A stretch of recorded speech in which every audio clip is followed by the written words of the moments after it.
नमस्कार दोस्तों, कैसे आप लोग। आशा करते हैं आप लोग अच्छे होंगे। आज हम बात करने वाले हैं एसएससी एमटीएस की न्यू वैकेंसी 2026 के बारे में। एसएससी एमटीएस न्यू वैकेंसी 2026 आपका कब निकलेगा, कितने पोस्ट पर निकलेगा और इसमें क्या क्या बदलाव किए गए। तो देखिए, एसएससी एमटीएस 2026 की जो वैकेंसी है ये जो है ये 10th पास वाले बच्चों के लिए निकलेगा। जो लोग बच्चे यहाँ पर 10th पास कर चुके हैं, मेल और फीमेल कैंडिडेट दोनों के लिए। इसके लिए जो एज लिमिट मांगा जाएगा, एज लिमिट जो है यहाँ पर 18 से 25 साल एमटीएस के लिए मांगा जाएगा। और हवलदार के लिए जो एज लिमिट यहाँ पर मांगा जाएगा 18 साल से लेकर 27 साल तक। ठीक है, इसमें एक हवलदार का भी पोस्ट होता है।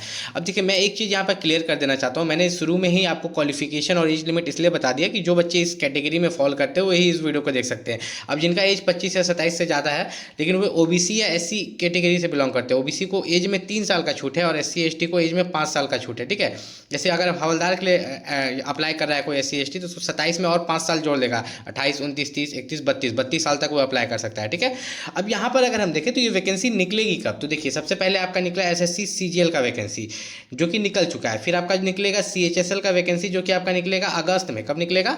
अगस्त में निकलेगा। और उसी अगस्त के लास्ट में, ठीक है याद रखिएगा, उसी अगस्त के लास्ट में या सितंबर के फर्स्ट वीक में आपका एमटीएस का निकलेगा। किसका? एमटीएस का वैकेंसी निकलेगा। आप सोचते हैं कि एमटीएस का एग्जाम बहुत ईजी होता है, नहीं। सीएचएसएल वाला बच्चा भी भरता है, सीजीएल वाला भी भरता है। एमटीएस का एग्ज़ाम बहुत हार्ड होता है। ठीक है, आपको और ज़्यादा मेहनत करने की ज़रूरत है क्योंकि सिर्फ एक सिंगल एग्ज़ाम और नौकरी लग जाती है। ठीक है, एक दिन 1 डे एग्ज़ाम, एक सिंगल एग्ज़ाम देके आप आते हो, एक दिन का एग्ज़ाम, और उसके बाद सीधा आपको डॉक्यूमेंट वेरिफिकेशन के लिए बुलाया जाता है, आपकी नौकरी लग जाती है। तो सोचिए किस लेवल का आप यहाँ पर क्रेज़ होगा कि सरकारी नौकरी लगती है। और इसमें कोई सैलरी भी आम नहीं रहती है। सैलरी आपका जो रहता है पे लेवल 1 का रहता है। आप मान के चलिए तो यहाँ पर आपका सैलरी जो है, स्टार्टिंग सैलरी यहाँ पर 18,000 से लेके यहाँ पर आपका 56,900 के बीच में रहता है। अब जो बेसिक पे है ये है 18,000, मतलब स्टार्टिंग सैलरी अगर आप निकालिएगा तो आपका बेसिक पे हुआ 18,000 रुपये।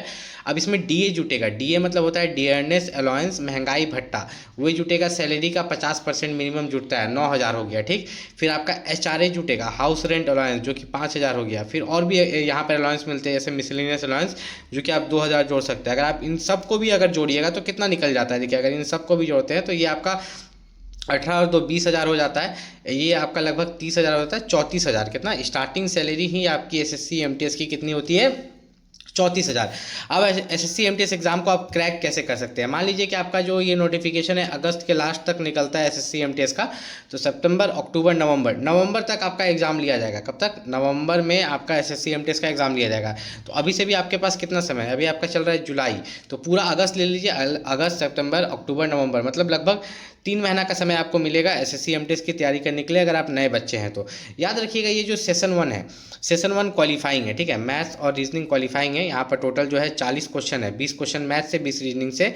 ठीक है, और हर एक क्वेश्चन 3-3 नंबर का है, तो आपका 20 गुना 3 कर दीजिएगा तो आपका यहाँ पर 60 मार्क्स हो गया। ठीक, तो ये क्वालिफाइंग है। इसमें कुछ ऐसा रहता है कि आपके 40 क्वेश्चन में से, देखिए मार्क्स की बात नहीं करें, मार्क्स तो आपका 120 मार्क्स हो गया, तो 40 क्वेश्चन में से अगर आप जनरल कैटेगरी से तो कुछ 14 या 12 क्वेश्चन बनाने पड़ते हैं, ओबीसी वाले को 10 और एससी एसटी वाले को 8। ठीक है, बस इतने क्वेश्चन दोनों से मिला के, मैथ रीजनिंग से मिला के सिर्फ 12 क्वेश्चन बनाना रहता है, सोच लो। और आप यहाँ पर क्वालिफाई कर जाते हो। ये मेरिट में नहीं जुटता है। मेरिट में जुटता क्या है? मेरिट में जुटता है आपका सेशन 2, जनरल अवेयरनेस में 25 क्वेश्चन और इंग्लिश लैंग्वेज में 25 क्वेश्चन।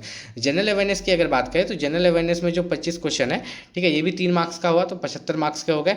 और इंग्लिश लैंग्वेज में जो 25 क्वेश्चन है ये भी 3-3 मार्क्स के हर एक क्वेश्चन हुए, तो ये भी 75 मार्क्स के हो गए। तो यहाँ पर टोटल सीधा सीधी अगर आप देख लो तो यहाँ पर आपके हो गए 50 क्वेश्चन और 150 मार्क्स। अब इसी 150 मार्क्स में से मेरिट बनता है। इसी में से पता चलता है कि किसको हवलदार मिलेगा और किसको एमटीएस का पोस्ट मिलेगा। तो चलिए उस चीज़ को भी लेके यहाँ पर क्लैरिटी लेते हैं। जो लोग यहाँ पर हवलदार के लिए भी अप्लाई कर रहे होंगे, फॉर्म भरते वक्त आपसे पूछेगा कि सिर्फ एमटीएस के लिए करना है कि हवलदार के लिए भी करना है। अगर आप दोनों को पोस्ट प्रेफरेंस में देंगे तो आपको यहाँ पर फिजिकल के लिए बुलाया जाएगा। ठीक है, फिजिकल जो आपका होगा 1600 मीटर 15 मिनट में मेल कैंडिडेट के लिए, फीमेल के लिए 1 किलोमीटर 20 मिनट में। अब एक बच्चे का डाउट था पिछले वीडियो जो मैंने डाला था कि मान लो कोई बच्चा हवलदार के लिए भी अप्लाई करता है और एमटीएस के लिए भी अप्लाई करता है। ठीक है, दोनों को पोस्ट प्रेफरेंस में देता है, लेकिन वो हवलदार के फिजिकल में फेल हो जाता है, तो उसका क्या होगा? देखिए, अगर वो हवलदार की फिजिकल में फेल हो जाता है तो उसके पास एक ऑप्शन है। क्या है? उसने एमटीएस का कटअप पार किया है कि नहीं। मान लीजिए एमटीएस का कटअप जो है लगभग 125 प्लस जाता है, इतना याद रखिएगा, 150 में से 125 प्लस जाता है। हवलदार का कटअप जो है 110 पर भी सिलेक्शन हो जाता है। अब वो एक बंदा 120 नंबर लाया होगा तो वो सिर्फ हवलदार के लिए एलिजिबल है, एमटीएस के लिए तो है ही नहीं। यहीं पर कहानी खत्म हो गया। अगर वो हवलदार के फिजिकल में फेल हुआ, कहानी खत्म। ठीक है तो यहाँ पर अगर हम बात करें, वही दूसरा केस हो सकता है। देखिए, 150 मार्क्स में से यहाँ पर मान लीजिए कि एमटीएस का कटअप जो है यहाँ पर 125 गया और हवलदार का जो कट ऑफ है यहाँ पर 110 गया, कितना 110 गया। अब वो बच्चा जो है यहाँ पर 126 नंबर लाया, तो वे दोनों के लिए एलिजिबल है। अगर वो हवलदार के फिजिकल में फेल भी हो जाता है तो उसको एमटीएस की पोस्ट मिल जाएगी, ठीक है। अगर आप एसएससी एमटीएस की तैयारी कर रहे हैं तो एसएससी एमटीएस के लिए जो सबसे बेस्ट बुक है, ठीक है, उसका लिंक मैंने इस वीडियो के डिस्क्रिप्शन में डाल दिया, वहाँ से जाके परचेस कर सकते हैं। इसी वीडियो के डिस्क्रिप्शन में नीचे मोर में जाइएगा तो आपको एसएससी एमटीएस के बेस्ट बुक दिखेंगे, वहाँ से जाके आप परचेस कर लीजिएगा। आप भी एसएससी एमटीएस की तैयारी कर रहे हैं तो एसएससी एमटीएस 2026 भर्ती के लिए जो सबसे बेस्ट बुक है उसका लिंक मैंने इस वीडियो के डिस्क्रिप्शन में डाल दिया, वहाँ से जाके आप परचेस कर सकते हैं।